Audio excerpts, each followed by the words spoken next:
Kom ons raak stil vir die seëngroet van die Here.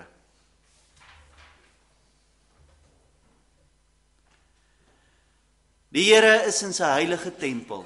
Swyg voor hom, o ganse aarde.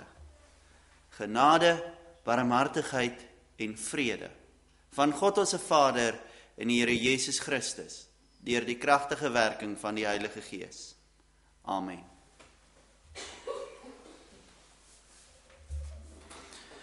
Kom ons antwoord op die seëngroet van die Here deur om saam te sing Psalm 100 vers 1, 2 en 3. Psalm 100 vers 1, 2 en 3.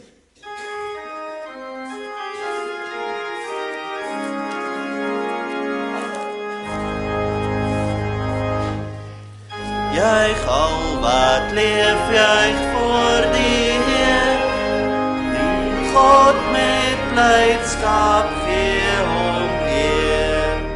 Om nader vir sy hafte en prys hom met 'n lofgedig. Heer is God, erken dat hy 'n eie volk vir hom berei, 'n volk om te dien en vrees, en skade van sy wees. Deur sy poorte en met lofsang in sy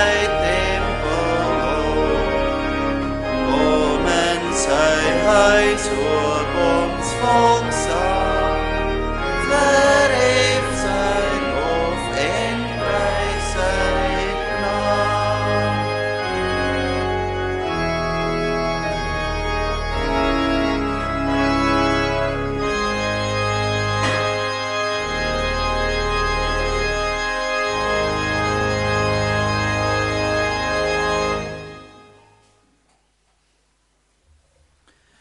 Broers en susters, u kan so lank in die gesangeboeke oopmaak by Gesang 81. Gesang 81 gaan ons die eerste en die tweede vers sing, nadat ons na die wet van die Here geluister het. En u kan ook so lank oopmaak by Gesang 53.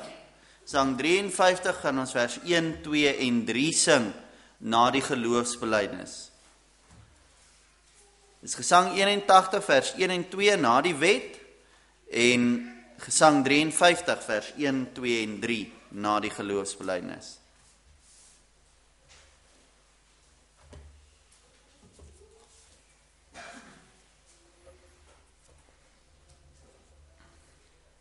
Kom ons luister dan vanmôre met die nodige eerbied en ontzag en met 'n begeerte om te verootmoedig na die wet van die Here, soos wat dit vir ons deur ons Here Jesus Christus gegee is, met die woorde van die groot gebod in Matteus 22 vanaf vers 34.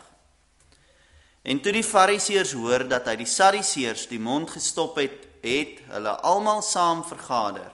En een van hulle, 'n wetgeleerde, het 'n vraag gestel om hom te versoek en gesê: Meester, wat is die groot gebod in die wet?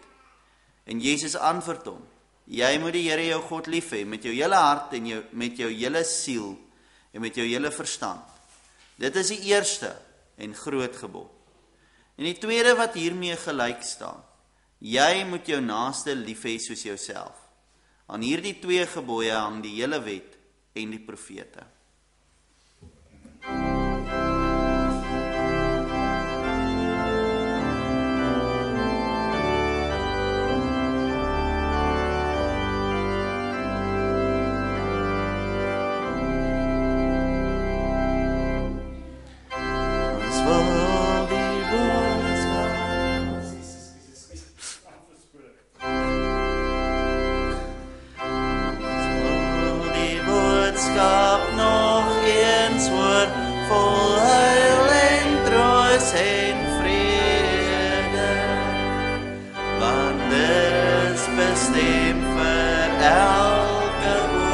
Van sondaars hier benede,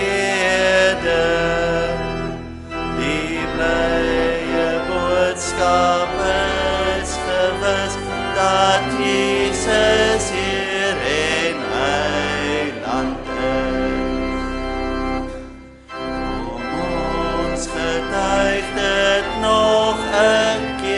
die skuld is ons vergewe.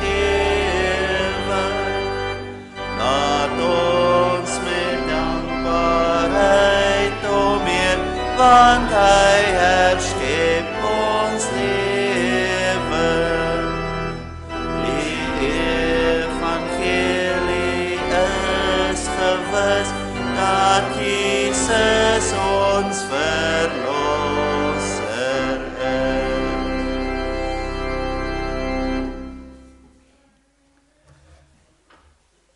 Broers en susters, as ons naaste liefhet soos onsself en die Here ons God liefhet met ons hele hart en ons hele siel, dan kan ons dalk dink dat ons 'n volmaakte persoon is. Maar die woord van die Here leer ons dat daar nie een van ons regverdig is nie, en dat almal van ons skuldig staan voor die wet van die Here. En wanneer ons daaroor val of daaroor struikel, dan leer die wet van die Here vir ons dat elke een wat glo en bely dat Jesus die Christus, die Seun van God is, sy sonde sal hom onvoorwaardelik vergewe word. Maar elkeen wat nie sy sondes voor die Here bely nie en dit self en dit vir die Here probeer verberg, sal self die skuld daarvoor moet dra. Dit staan vir ons geskryf in Romeine 6 vers 23. Daar staan, want die loon van die sonde is die dood, maar die genadegawe van God is die ewige lewe in Christus Jesus ons Here. En omdat ons hierdie genadegawe ontvang het, dat ons die ewige lewe ontvang het, kan ons nie anders as om uit dankbaarheid daarvoor in die openbaar te bely dat ons glo in God drie-enig nie. En kom ons doen dit dan ook so met die woorde van die 12 artikels, en elkeen wat dit glo, spreek die volgende woorde in sy of haar hart. Ek glo in God die Vader, die Almagtige, die Skepper van hemel en die aarde, en in Jesus Christus, sy eniggebore Seun, ons Here, wat ontvang is van die Heilige Gees, gebore uit die maagd Maria, wat gelei het onder Pontius Pilatus, gekruisig, gestorwe en begrawe is, en ter helle neergedaal het, wat op die 3de dag opgestaan het uit die dood, opgevaar het na die hemel, en sit aan die regterhand van God, die Almagtige Vader, van waar hy sal kom om te oordeel die lewende en die dode. Ek glo in die Heilige Gees. Ek glo aan 'n heilige, algemene Christelike kerk, die gemeenskap van die heiliges, die vergewing van sondes, die wederopstanding van die vlees en 'n ewige lewe. Amen.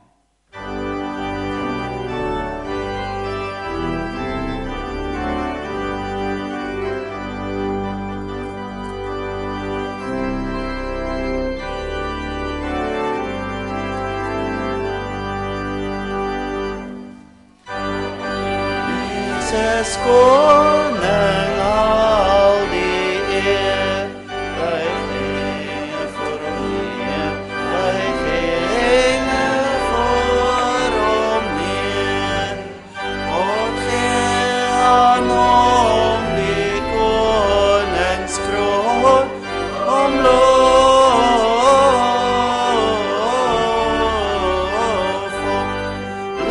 hom, en volg hom as Heer.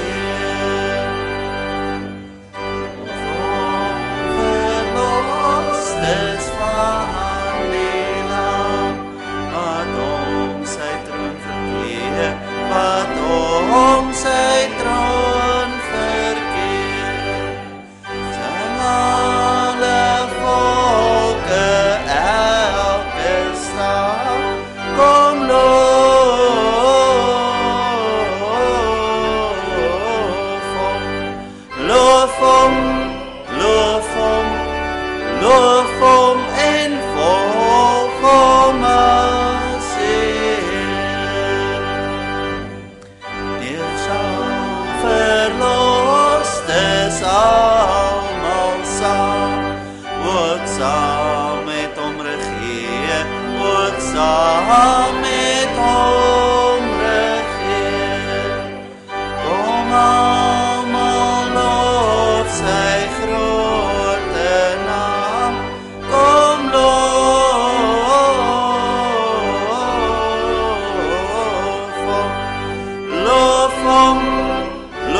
Broers en susters, die woord van die Here kom vanmôre tot ons vanuit Psalm 95. Psalm 95. Teksverse van die preek vanmôre gaan die eerste en die 7de vers wees. Psalm 95, die teksverse vers 1 en vers 7.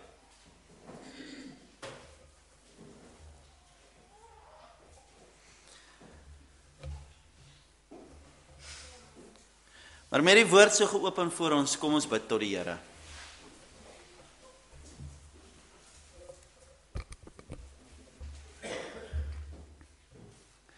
Almagtige God en Hemelse Vader,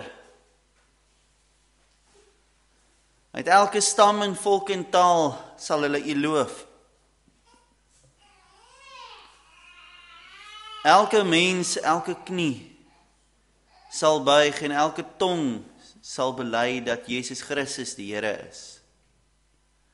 Ons staan vanoggend voor U met die wete dat daardie dag sal kom, want U is groot en gedig en heilig. En daar is geen ander soos U. Ons wil U dank dat ons hierdie week 'n besonderse week kan ervaar. Waar ons laasweek hemelvaart gehou het en herdenk het hoe U seun weer opgevaar het na die hemel toe, en waar ons hierdie week die Pinksterfees vier. En ons wil U vra dat U ons sal lei deur die Gees, dat elke Pinksterdiens bygewoon sal word met die opregtheid van geloof. Dat ons ook soos U apostels, U disippels, kan sit voor U aangesig en U so aanhoudend in gebed aanroep. Lei ons deur U Gees, dat ons die evangelie sal uitdra.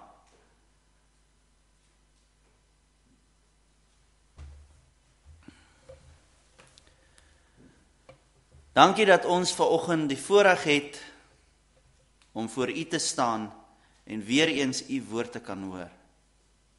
En ons wil U vra dat U Gees dan ook so in elke hart sal werk. Dat die woord wat ons hier vanmôre verkondig, dat dit vrugtevol na U toe sal terugkeer. Ons wil ook aan ons hele ring dink, al die gemeentes in ons ring, waar ons gister ook by mekaar gekom het om 'n dag van verootmoediging voor U te hou, dat ons sal getrou wees daaraan. En dat ons sal aanhou om aan U vas te hou, en dat ons nie ons bekering en U sal verag deur om dadelik weer terug te keer op ons ou weë nie. Vergewe ons al ons oortredinge. Ons bid dit alles nie omdat ons dit verdien nie, maar alleenlik in die naam van Jesus Christus. Amen.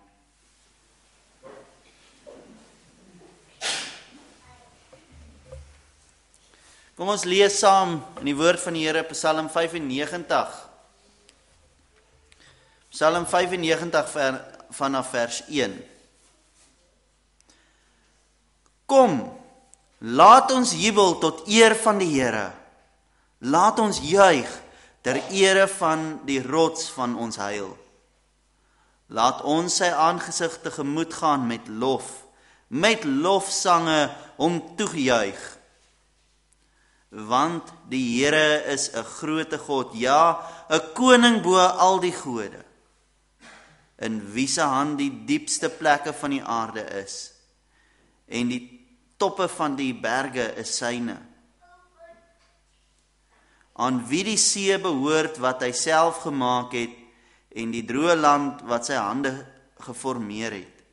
Kom, laat ons aanbid en neerbuk. Laat ons kniel voor die Here, want wat ons gemaak het. Want hy is ons God, en ons is die volk van sy weide, en die skape van sy hand. Ag, as julle vandag maar na my stem wou luister. Verhard julle hart nie soos by Mereba, soos op die dag van Massa in die woestyn nie. waar julle vaders my versoek het, my beproef het, alhoewel hulle my werk gesien het. 40 jaar het ek 'n afkeer gehad in hierdie geslag en gesê, hierdie is 'n volk met 'n dwaalende hart, en hulle ken my weë nie, sodat ek in my toorn gesweer het, waarlik, hulle sal in my rus nie ingaan nie. Tot sover. Ons lees weer die teksverse vers 1 en vers 7. Vers 1. Kom, laat ons jubel tot eer van die Here. Laat ons juig ter ere van die rots van ons heil. En vers 7. Want hy is ons God en ons is die volk van sy weide en die skape van sy hand.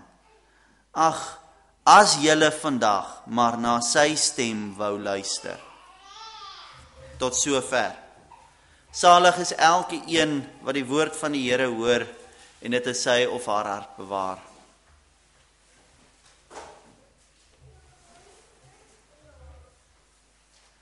Broers en susters, om te luister is seker een van die moeilikste dinge wat 'n mens kan doen.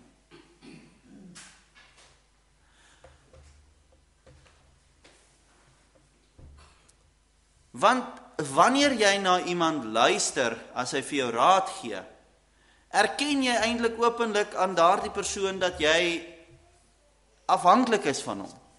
Dat jy geen vertroue in jou eie wysheid het nie, maar sy wysheid hoor as jou eie stel. Jy ontken eintlik jou eie wysheid.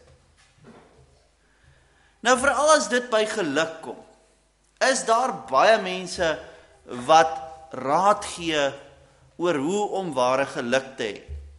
Maar net soveel mense as wat daar is wat vir ons raad gee oor hoe om geluk te kry, is daar in teenstelling net so min mense wat na hulle luister.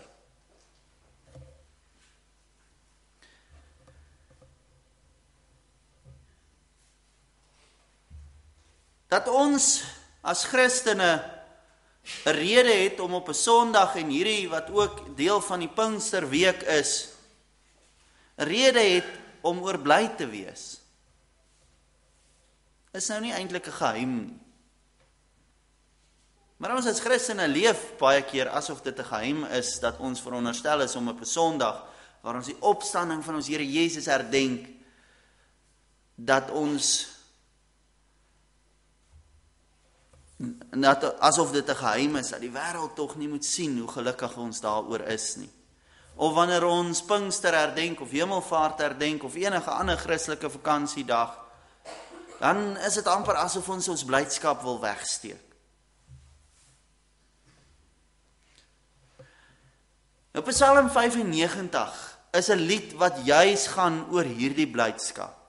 Wat vir die wat die lied sing, die wat hom hoor, 'n boodskap gee oor hoekom 'n mens moet bly wees of juig.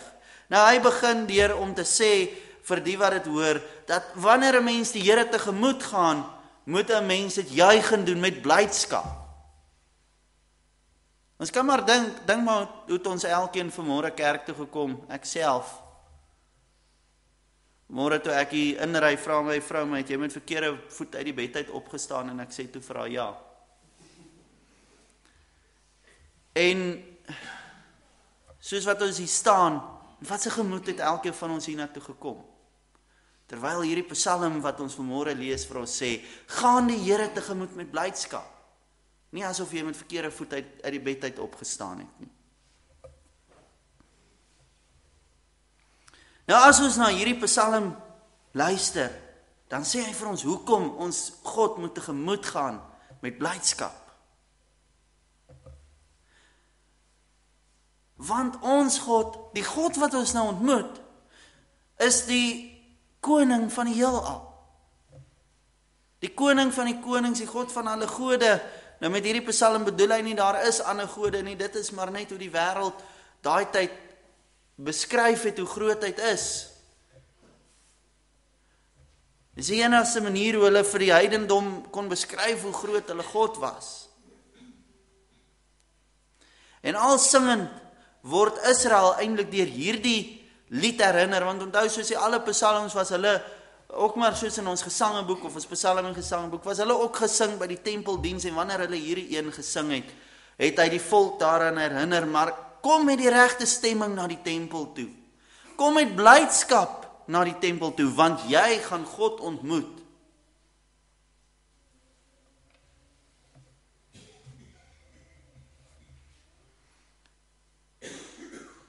En dan word daar redes gegee, hoekom ons met blydskap moet God ontmoet.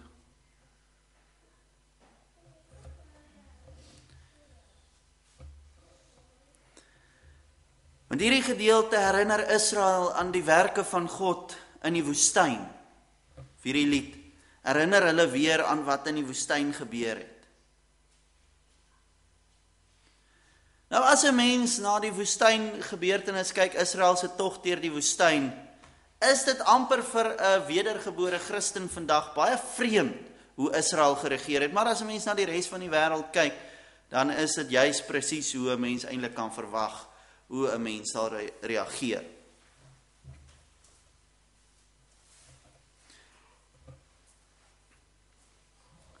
En so kom hierdie lied om hulle weer terug te laat dink, en hy herinner hulle aan die groot werke wat hulle gesien het. Nou as ons dink aan die groot werke waaraan die Israeliete sou gedink het, hulle sou 10-1 begin het in hulle gedagtes by die 10 plaae van Egipte, toe God hulle met groot werke en kragtige dade uitgelei het.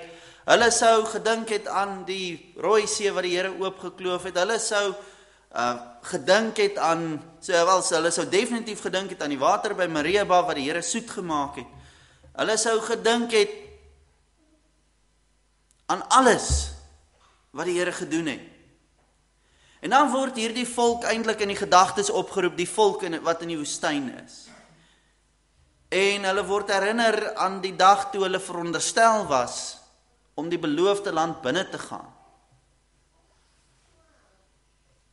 Nou die van u wat die geskiedenis goed ken sal weet, Israel het nie net een keer 40 jaar later voor die land Kanaan gestaan nie. Hulle het 2 keer voor die land Kanaan gestaan met die opdrag neem hierdie land in. En die eerste keer was Israel te bang vir die land en hulle wou dit nie gedoen het nie. Maar as 'n mens kyk na al die gebeure wat gebeur het, en ons neem in ag, hierdie is 'n slawevolk wat swaar gekry het. Hulle word wonderbaarlik uit Egipte bevry. Hulle word wonderbaarlik van Farao se soldate wat hulle agtervolg het bevry. Hulle sien die vuurkolom, hulle sien die wolkkolom, hulle sien die wonderwerke wat God gedurig deurdoen. Hulle eet die manna, hulle eet die kwartels. Hulle drink die water wat die Here vir hulle gee. Op verskeie plekke, verskeie situasies, water uit 'n rots uit, so brakwater wat soet word.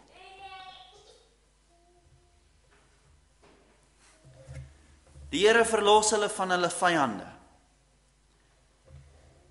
En die beste van dit alles, al daardie goed wat die Here met hulle doen, is nog nie eers dit wat die Here vir hulle beloof het nie.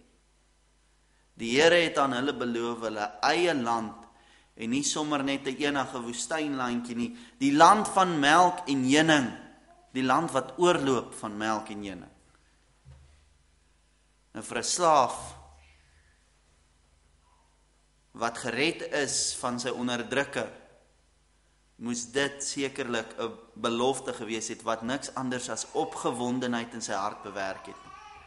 Jy kan maar dink, as jy jouself in die skoene van 'n Israeliet plaas, wat nou pas 'n verbond met die Here gesluit het in die woestyn en nou voor die beloofde land staan, wat so opgewondenheid in u hart sou daar nie gewees het en sê, môre of oormôre begin ons om die belofte te kry wat die Here beloof het, en ek weet wat ek gaan kry, want die Here het al aan ons bewys dat hy dit kan gee. Kyk, as ons wonder oor wat hy gedoen het, Egipte het 'n groter weermag gehad as wat die Kanaaniete het. So ons is verseker, volgende week het ons ons eie land. Die opgewondenheid wat daar moes heers. En 'n mens sal dink hierdie volk sou enige iets sou gee om daardie opgewondenheid tegemoet te hardloop, en mense amper dink die Here sou vir hom sê, stadig eers 'n bietjie, staan bietjie terug. Maar dis nie wat gebeur nie. Daar is nie die opgewondenheid wat 'n mens sou verwag, na al hierdie bewyse wat die Here hulle gegee het, dat hy getrou aan sy beloftes is, dat hy dit vir hulle kan gee nie. Gebeur die teenoorgestelde. In plaas daarvan dat hulle nederig staan voor die grootheid van die Here, skrik hulle voor die grootheid van hulle vyande. Letterlik.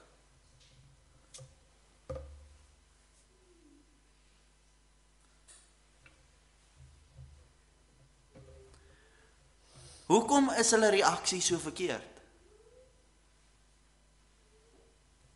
Die eenvoudige antwoord is want hulle het nie geluister nie. Hulle het gehoor en hulle het gesien, maar hulle het nie geluister nie, hulle het nie geglo nie, nie vertrou nie.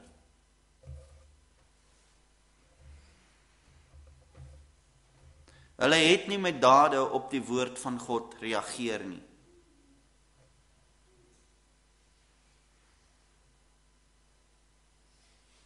En as ons vra, hoekom het al die ongeluk hulle oorgekom wat hulle omgekom het, of oorgekom het van hierdie punt af? Die 40 jaar in die woestyn, selfs die vernederende slag wat Israel gelei het teen die Kanaanitiese volke toe hulle nog steeds die volk gaan aanval het. Hoekom die vernedering, selfs gegrens aan 'n rebellie in Israel se wyke gewees in hierdie 40 jaar. Hoekom gebeur al hierdie dinge? Al hierdie ongeluk. Dat die woord ongeluk is die teenoorgestelde van geluk. Ongeluk. Hoekom gebeur dit alles met hulle? Eenvoudig. Hulle het nie na die Here geluister nie. As hulle na die Here geluister het, het hulle geluk gehad, rede om te juig. Nou het hulle ongeluk, 'n rede om te ween. Maar dit klink dan nou amper of hierdie Psalm dit vir ons baie eenvoudig stel. Hy sê vir ons, luister en jy sal jubel. Luister en jy sal vreugde ervaar. Luister en jy sal lewe. Luister en dit sal met jou goed gaan.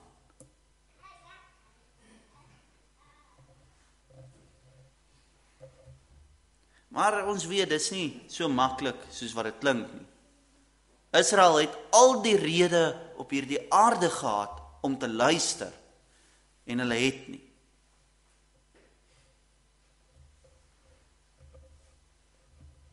In plaas van dat hulle jubel, murmureer hulle.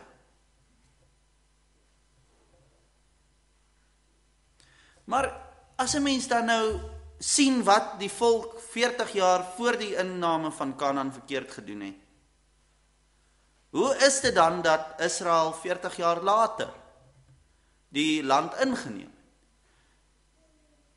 Kan dit dan nou tog wees dat Israel skielik van hart verander het? Skielik na die Here begin luister het? Wat het gebeur? Maar ek vra so, wat het God gedoen dat Israel skielik 40 jaar later begin luister het?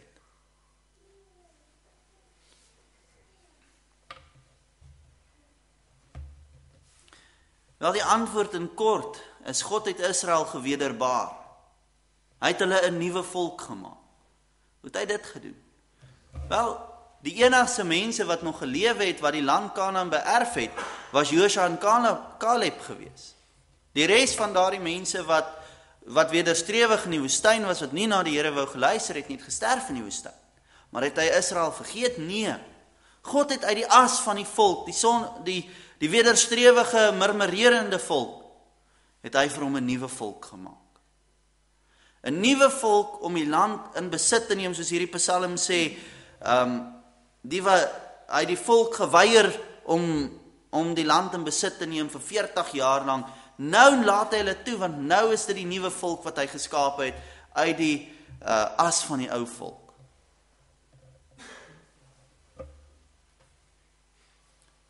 Maar wanneer ons na daardie nuwe volk kyk, lyk dinge eintlik nie regtig beter nie. Ja, hulle is meer getrou as die vorige volk.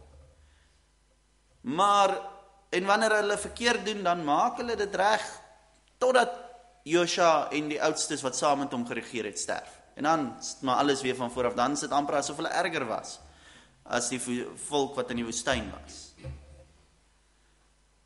So heel duidelik is hierdie nuwe volk wat God gemaak het, nie die volmaakte wedergeboorte nie.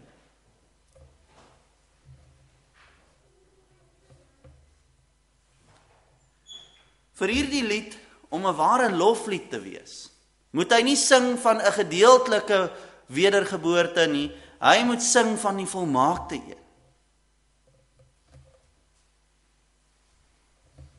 En eers wanneer 'n mens verder kyk met hierdie lied, verder verby deur die hele Ou Testament tot in die Nuwe Testament, en 'n mens trek daai lyn reg deur, en besef dat hierdie gebeurtenis, hierdie lied, verbind is met dit wat in die Nuwe Testament gebeur, dan word daardie betekenis van hierdie lied skielik baie meer, as net luister en jy sal blydskap ervaar. Want niemand luister nie. Dis moeilik om te luister, want as ons luister, erken ons ons eie swakheid. Ons ontken ons eie wysheid.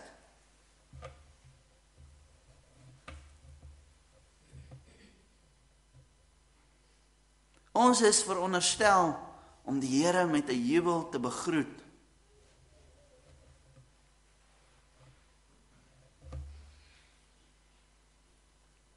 En die rede hoekom hierdie woord moontlik is nie Israel in die woestyn nie, maar Jesus op Golgotha.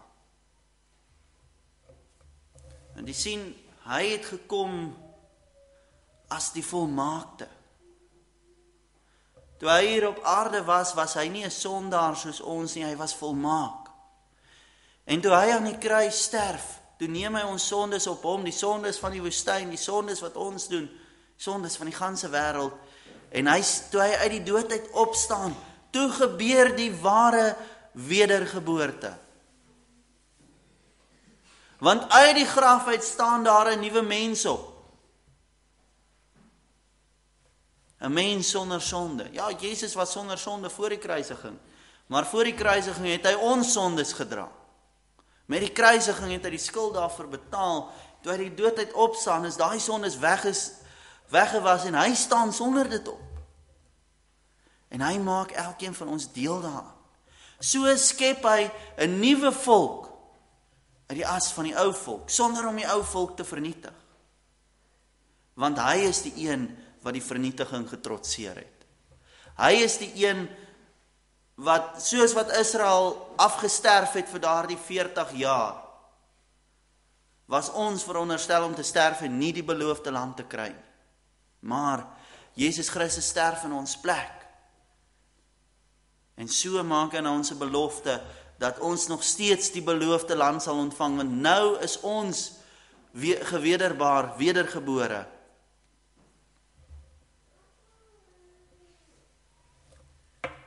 En dit is waaroor die jubel van hierdie psalm gaan.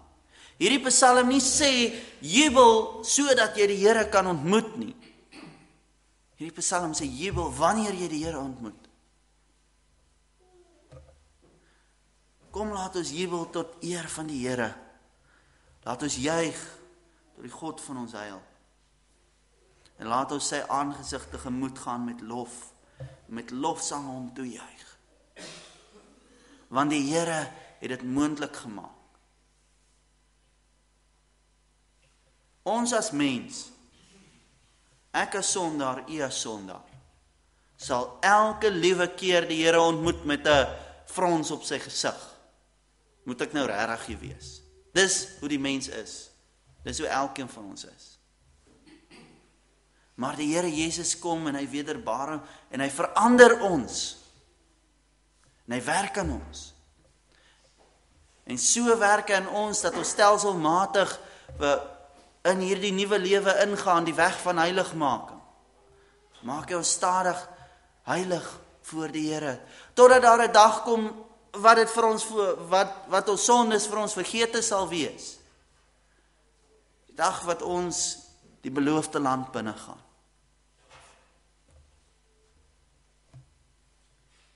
Met ander woorde, al is ons menslike reaksie om te murmureer op die ontmoeting van die Here, is die goddelike reaksie. Met ander woorde, die reaksie as gevolg van die wedergeboorte, kan nie anders as om 'n juigende blye boodskap te wees. Ek weet as wie ek vanmôre kerk toe gekom het. As my sondige self. En nie elkeen weet dit ook. Maar as ons die Here tegemoet gaan in ons wedergebore, nuutgemaakte, as nuutgemaakte kinders van God, dan kan ons nie anders as om dit met blydskap tegemoet gaan. En nie 'n valse blydskap wat net wil hê mense moet dit sien. 'n Blydskap wat deur niemand bepaal kan word nie. 'n Blydskap wat deur niemand gemeet kan word nie. 'n Blydskap wat veronderstel is om onmoontlik te wees. 'n Blydskap wat u en ek nie kan beskryf nie. Maar 'n blydskap wat elke wedergebore kind van God ervaar wanneer ons die Here ontmoet. Ja, en soms oorskadu ons murmureringe dit. En ons moet ons sondes voor die Here bely en dit laat staan en daarteen stry. Maar hoe nader en nader ons aan die Here beweeg, hoe groter en groter sal daai blydskap wees, hoe meer en meer sal ons dit ervaar.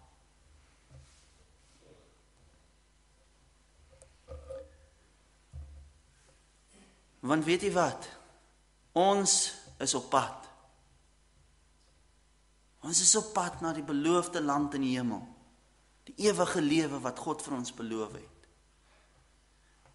En die wat na hom luister sal daarin gaan. Nie omdat ons luister nie.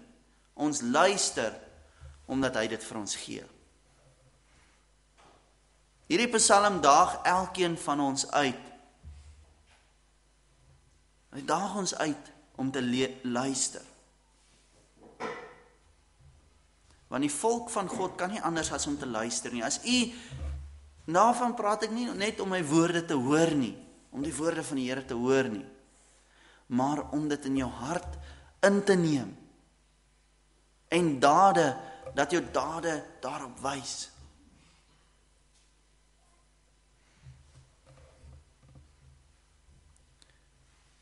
Hierdie Psalm daag ons uit, luister en jy sal lewe. Maar 'n mens kan dit net so goed andersom sê. As jy lewe, sal jy nie anders kan as om te luister nie. Daarom, broers en susters, laat ons nie net vandag hoor nie. Israel het gehoor en hulle reaksie was murmureer. Ons het gehoor. Stap ons vandag hier uit as dieselfde persoon wat vanoggend hier ingekom het. Die een wat maar gemurmureer het, wat dalk met verkeerde voet uit die bed uit opgestaan het. Of stap ons hier uit met die blydskap van Jesus Christus in ons harte. Amen. Kom ons bid saam.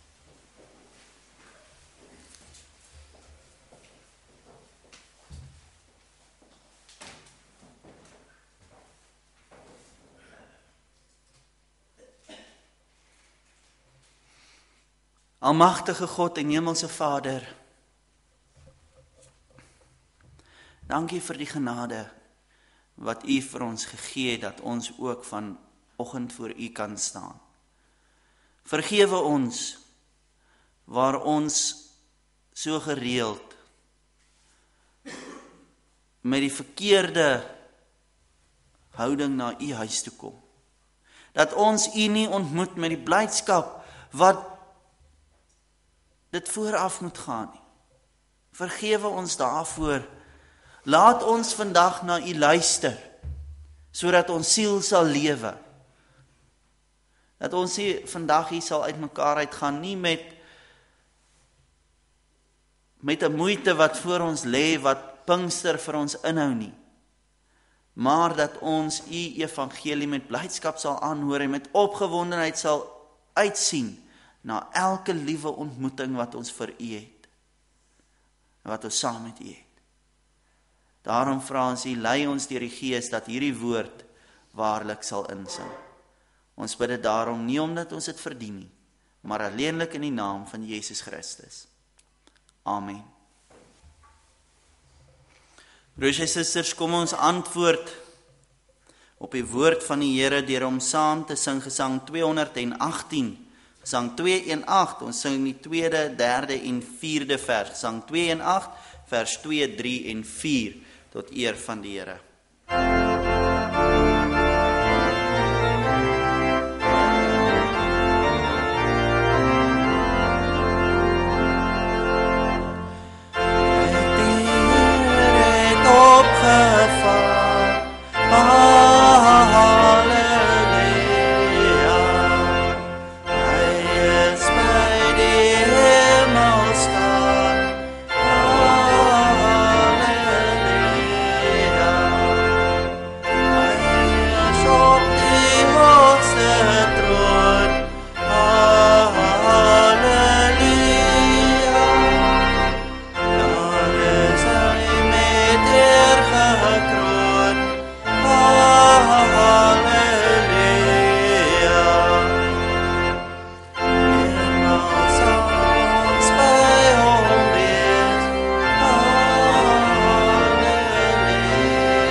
Geliefdes in ons Here Jesus Christus, ontvang die seën van die Here en gaan weg in blydskap en in vrede, want U het vandag, soos elke ander Sondag, die Here ontmoet.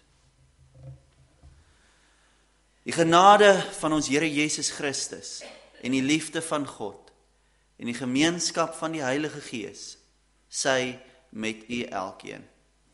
Amen.